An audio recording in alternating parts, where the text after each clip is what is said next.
Сәлем достар, бүгін үй жағдайында попкорн дайындайтын боламыз.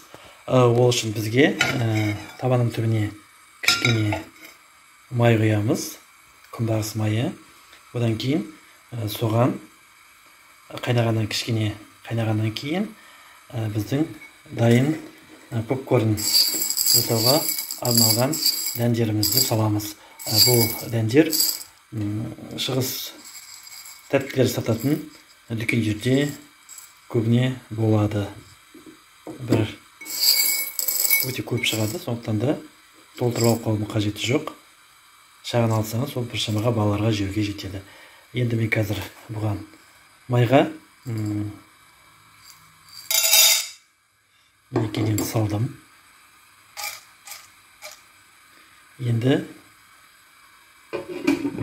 қақпағын жауып қайнағанын күтеміз.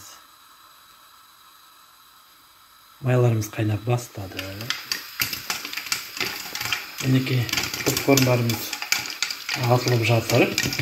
Кішкене табамызды әсін шайқап қоямыз.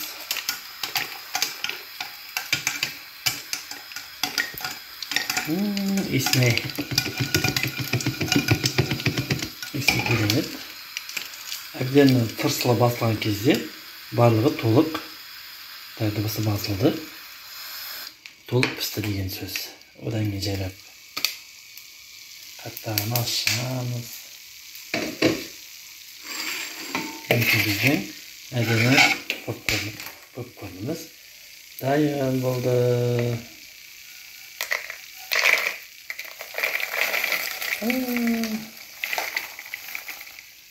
Бір қолмен телефон сөйтіп тұрғансын, кішкене түсіріп алып жатырмын. Мінекей попкорндарымыз дайын болды. Енді бұған құмшекер қосып, құмшекерді табаға ерітіп, карамельный түрін жасауға болады.